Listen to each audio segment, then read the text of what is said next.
They laughed at the janitor with a silver invitation. No one recognized Keanu Reeves. They spilled wine on him, laughed as the janitor stood under a chandelier worth more than his shoes. And when Richard Gere stepped in, the lies collapsed. But before we show you how he turned the entire night upside down, tell us in the comments. Where in the world are you watching this from? Drop your city or country in the comments below. We'd love to know how far Keanu's kindness has reached the air outside. The Devonshire Grand shimmered with wealth gold-plated Bentleys purred at the curb. Women in glass-cut gowns floated pastured velvet ropes like creatures of myth, clutching champagne flutes, speaking in accents so polished they could slice glass. Inside, London's most exclusive charity art gala was in full swing, a cathedral of whispers, ego, and overpriced brush strokes, and Keanu Reeves stood quietly across the street. His boots were scuffed, his navy jacket had lint on the collar, a faded baseball cap sat low on his brow, shadowing eyes that had seen too much and said too little. He waited until the line at the entrance thinned, then stepped off the curb and walked toward the golden doors. Inside the lobby, Helena Drake saw him instantly. "Excuse me, sir," she called, out voice syrupy and sharp. She stepped in front of him like a gatekeeper to some sacred order. "The kitchen entrance is in the back." Keanu paused. He slowly reached into his pocket and pulled out a silver-edged invitation, embossed official, not forged. Helena took it with 2 fingers as if it might stain her. She gave a laugh, dry and theatrical. "These still exist?" I told the team. To stop sending physical invites to, well, never mind. Her eyes scanned him top to bottom, scuffed boots, thrift store jeans, a plain black t-shirt. She looked over his shoulder as if a camera crew might jump out yelling, "Gotcha!" But there was nothing, just him. "I'll need to confirm this with their registry," she said, turning on her heel before he could respond. "Wait here. Please don't touch the art." Keanu said nothing. He just stood still, calm, waiting. Helena returned with a smirk. "It checks out," she said reluctantly, "though next time, do consider dressing more appropriately. Some of our guests are quite sensitive." She stepped aside only slightly, as if still hoping he'd decide to walk away. He didn't. As he entered the ballroom, the atmosphere shifted. Conversations dipped, eyes flicked toward him, then quickly away. Laughter sparked in corners, quiet but pointed. He walked past a woman holding a 20,000 clutch who whispered, "Security must be getting lax." He walked past a server who snorted, "Guest dress codes are optional now." He walked past Helena again now by the champagne tower, who murmured just loud enough for him to hear, "There's always one who sneaks through." But Keanu didn't flinch. He scanned the room, memorizing faces, angles, camera placements, the artwork, the overpriced forgery in the center, sunset number, Evan labeled as an anonymous masterwork. But he knew the original. This wasn't it. A tray passed by. He took a single glass, sipped, then moved to the far end of the room near a marble column. Quiet, unnoticed again, exactly where he wanted to be. Across the room, Helena watched him with narrowed eyes. She didn't know who he was, but she knew what she hated. And in her world, a man who doesn't beg to belong is dangerous. The ballroom shimmered like accurated illusion. Overhead chandeliers bathed the crowd in golden warmth, casting flickers of brilliance across floor-length gowns, diamond cuffs, and art that was less expression and more investment. Keanu stood near the corner, still as stone. He wasn't here for the spectacle. He was here for the cracks. He sipped slowly, watching servers drift by like clockwork. Every few minutes, someone would glance his way, furrow a brow, and look back at their flute of Perrier-Jouet, but no one dared confront him again. Helena's initial sneer had done the job. He had been labeled dismissed and mentally removed from their social equation. He preferred it that way. A man in a velvet blazer passed him, muttering too. A date in an Irish lilt. Some actor wannabe, no doubt. They'll let anyone in. Helena Drake humiliated him under the chandelier. If you throw a pound at charity. Keanu turned slightly, eyes drifting across the room. Their Sunset, number 7, centerpiece of the Gala. Lit with an obsessive precision, the orange smear of a dying sun, over-exaggerated brushstrokes was being praised, like scripture. A small crowd hovered whispering reverently. It was a lie. The original hung in a private villa outside Marrakesh. He'd seen it with his own eyes 2 years ago. This one was newer wrong canvas weave, too symmetrical a copy at best. That was the second. Forgery tonight. He raised his glass as if admiring the painting, but his eyes slid toward the balcony above, where a half-glassed office overlooked the ballroom.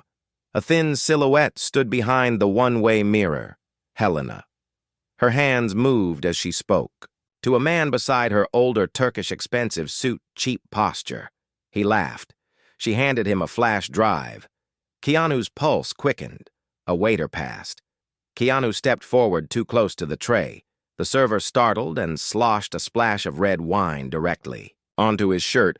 "Oh, sorry. The young man stammered, eyes wide with panic. Helena's voice cut in behind him. "Oh, dear, what is it with you tonight?" she tutted, stepping closer, face full of false sympathy. "You know, some of us dress properly for events." Like these, Keanu said nothing. He didn't flinch.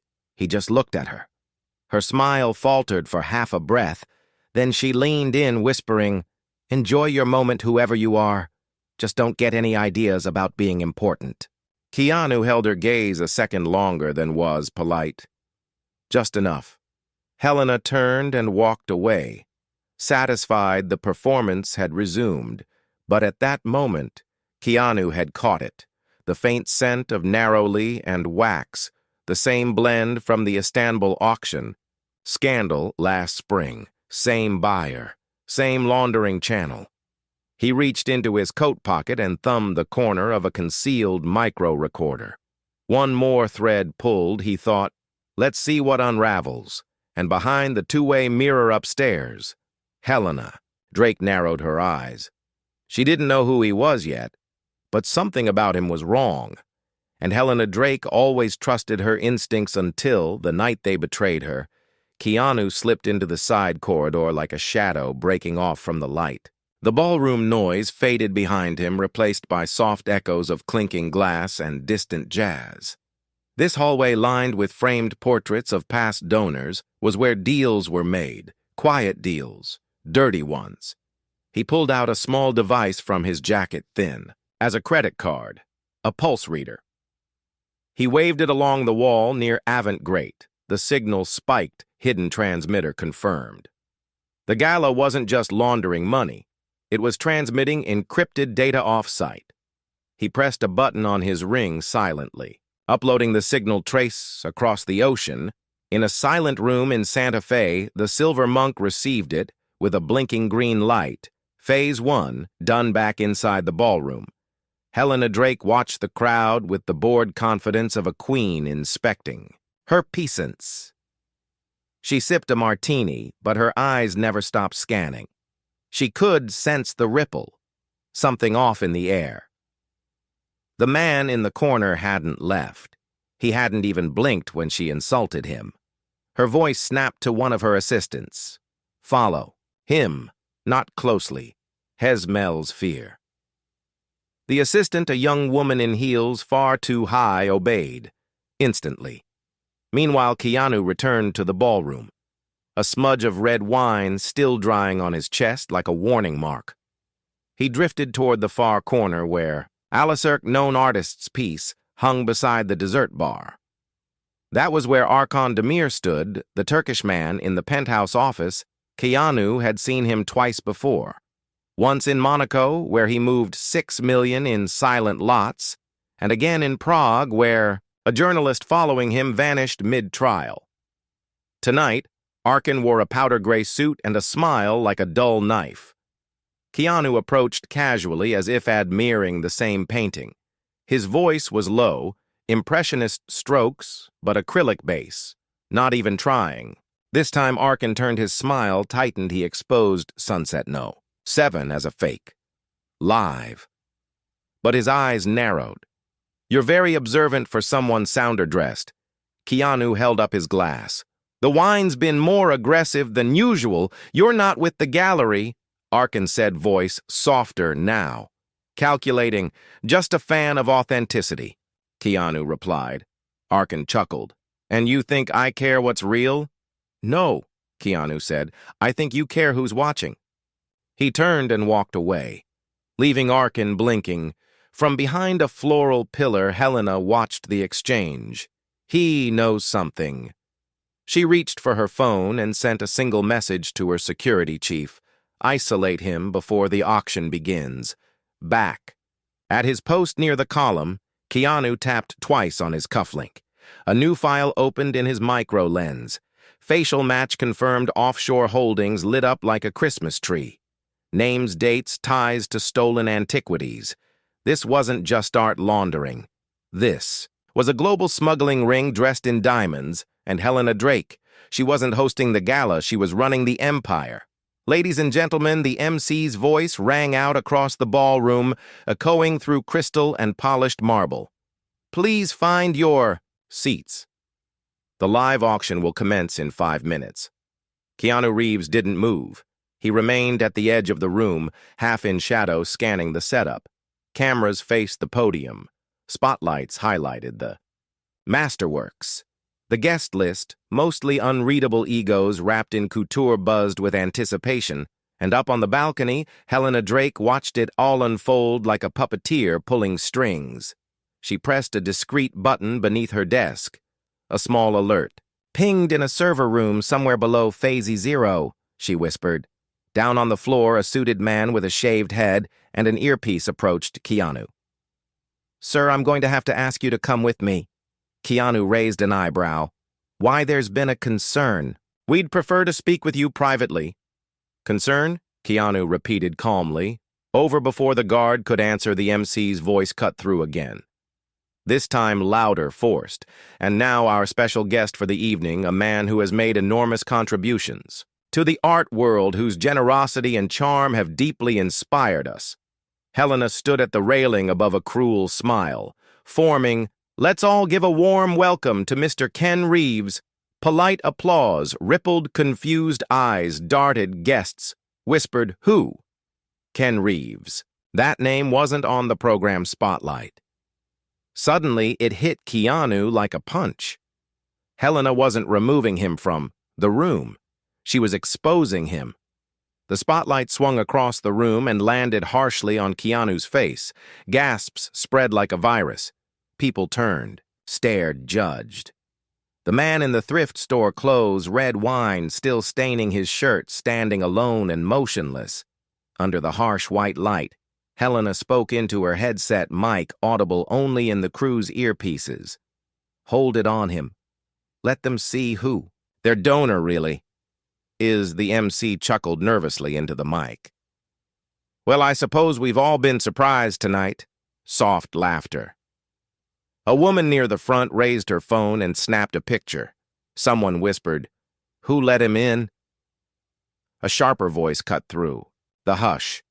"Is this a prank?" Keanu stood still, one hand in his jacket, pocket not clenched, not trembling, just watching every second burned into memory. He turned to walk toward the back, but the security guard stepped in front of him again. "Sir, you're not cleared to leave yet?" "Am I being detained?" Keanu asked softly. "No, but we need to ask you a few questions in private." "Of course," he said. He reached inside his jacket. The guard flinched, hand instinctively going to his belt, but Keanu simply handed him a folded napkin.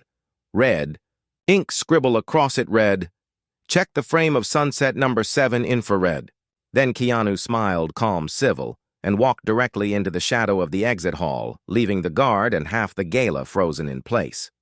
Upstairs, Helena frowned. She had made her move, but he hadn't played his card yet.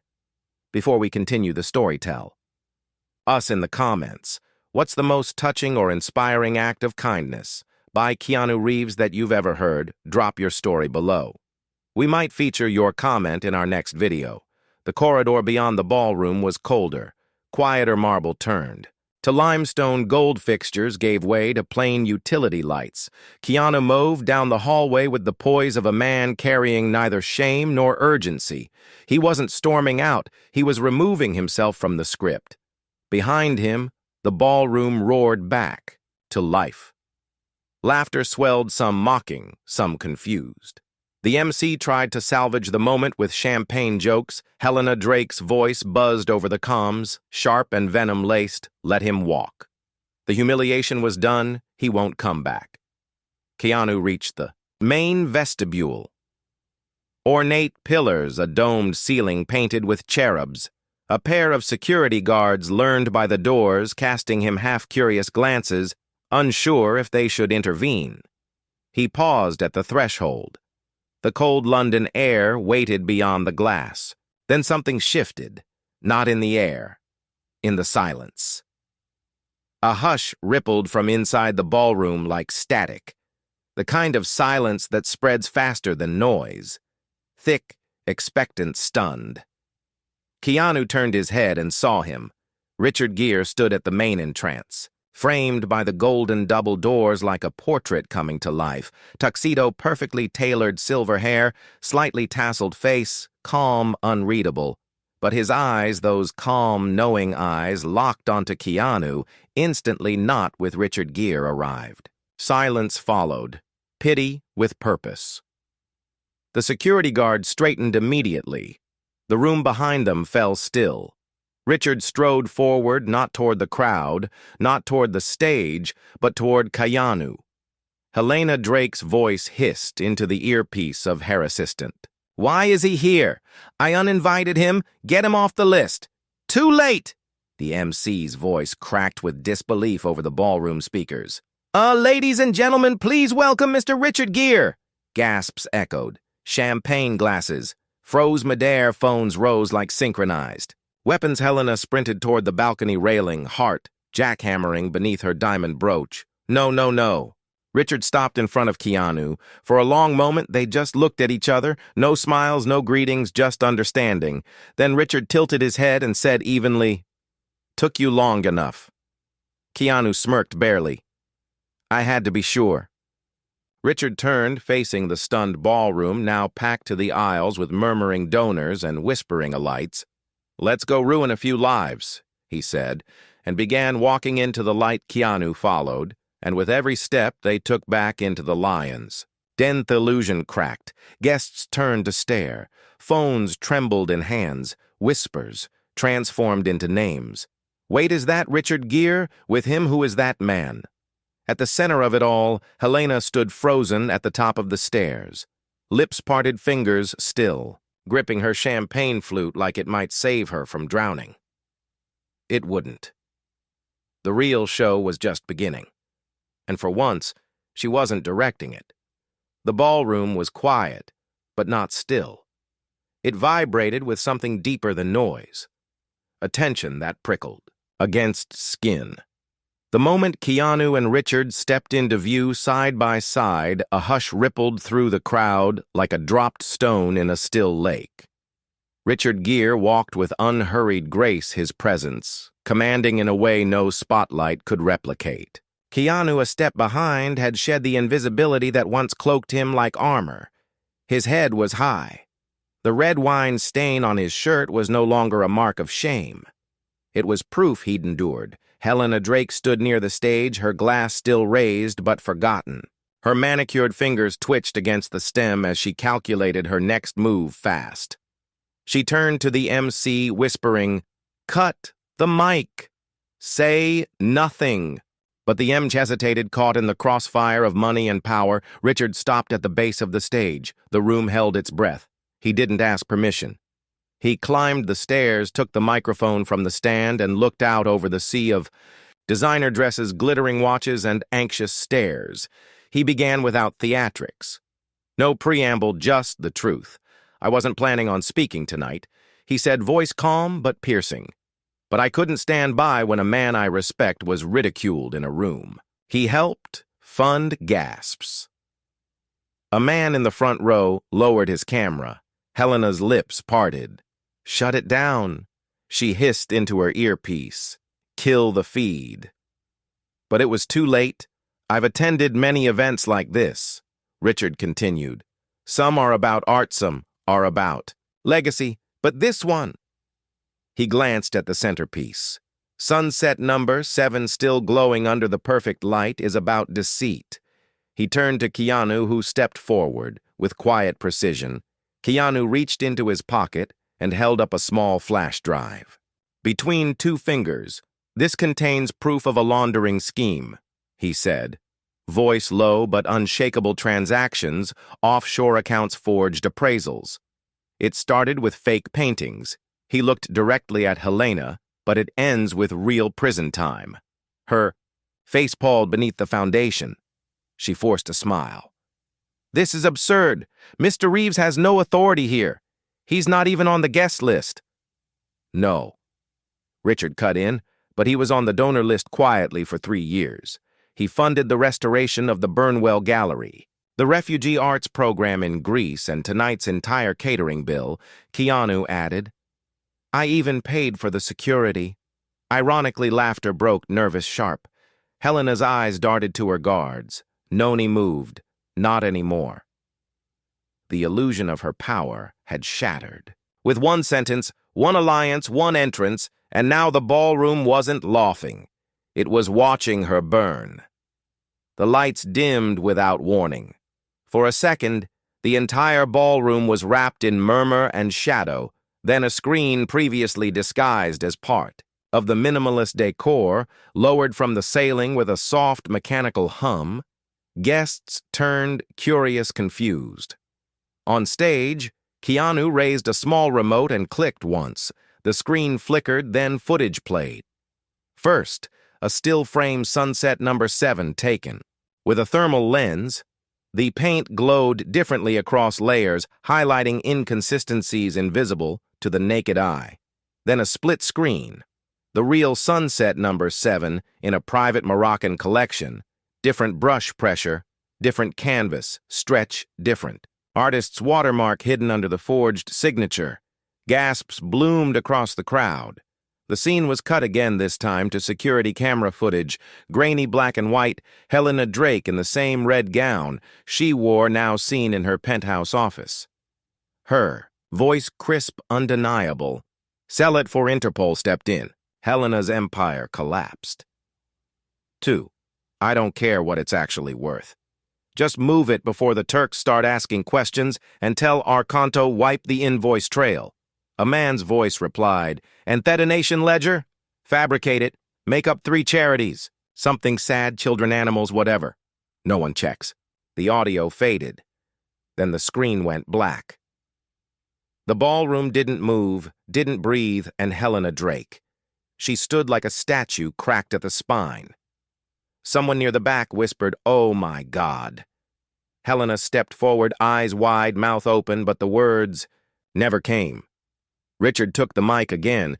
For those wondering, this footage was turned over to authorities 48 hours ago, he said. Interpol, HMRC, and yes, the National Arts Fraud Bureau. A woman near the front row gallery director for the Tate stood up and walked out without a word.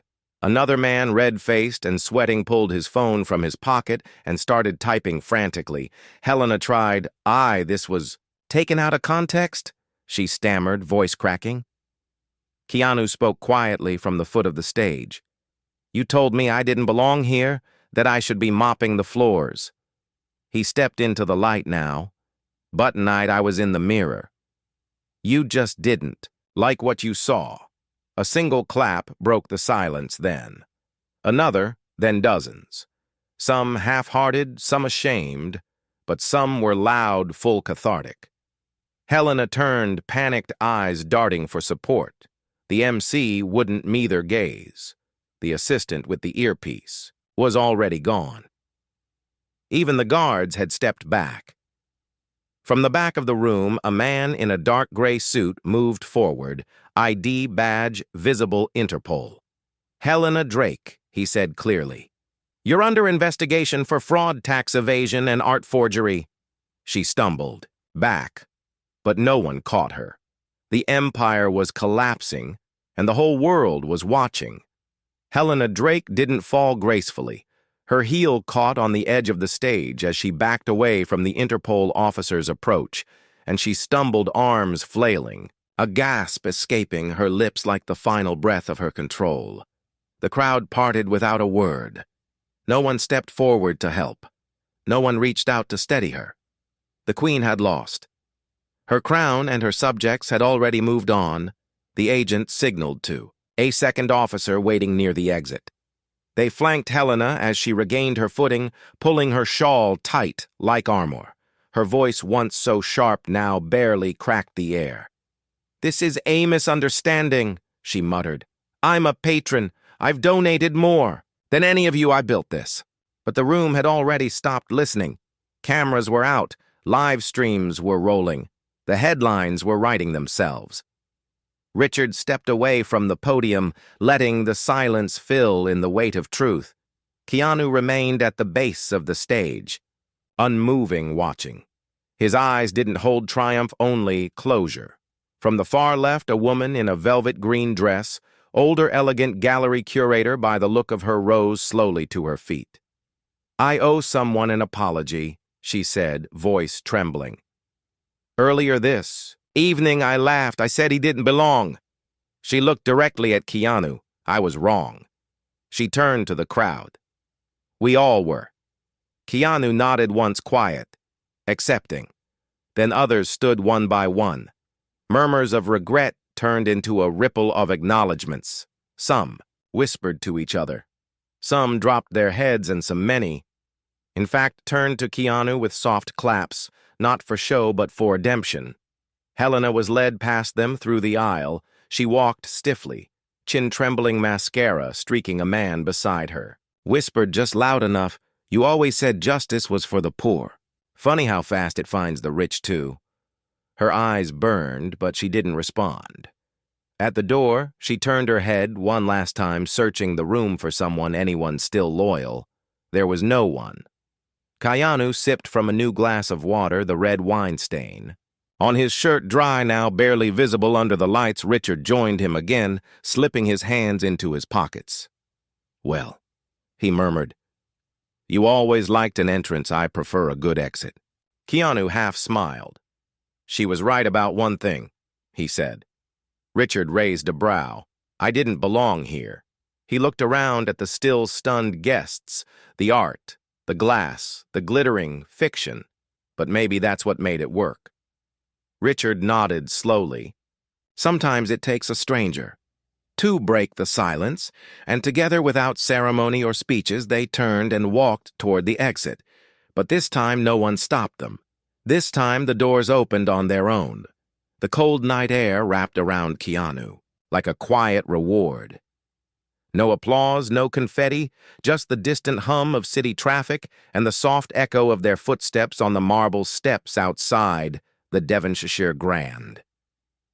Behind them, the ballroom was still full of silence, shame, and slow awakening. Beside him, Richard Gere walked in thoughtful silence. Neither man spoke for a long while. They didn't need to, because sometimes the most important part of justice is leaving. A car pulled up, simple, black, discreet, not a limousine, not tinted windows, just enough to disappear with dignity. Richard paused at the door. "You know, he said you could have ruined her the moment you walked in." Keanu looked up at the night sky. A single star blinked above the city haze. "Yeah," he said quietly. "But if I had, they wouldn't have seen themselves in her." Richard smiled slowly. "You gave them a mirror." "No," Keanu replied, stepping into the car. "I gave them a choice." The door closed, and with that they were gone. Inside the ballroom, the final frame of the night remained, a paused image on the massive screen. A quote projected in soft white character is what you do when no one is watching, but integrity is what you do when everyone is. Guests lingered beneath. That light quiet changed. Some deleted their live videos, some texted apologies, and a few simply stared at their own reflections in the champagne glasses, wondering what kind of silence they had chosen tonight. This wasn't a story about revenge. It wasn't even about justice. It was about dignity, the kind that doesn't demand to be seen but changes the room the moment it stands tall. In a world that often praises the loudest voice, Keanu walked in quietly, and by the time he left, the truth was the only thing people could hear. What would you have done in that ballroom? Would you have laughed staying silent or stood up if this story moved you? Comment. I won't stay silent below. Share this with someone who needs to be reminded. Not all heroes wear perfect suits. Sometimes they wear red wine stains and still leave cleaner than everyone.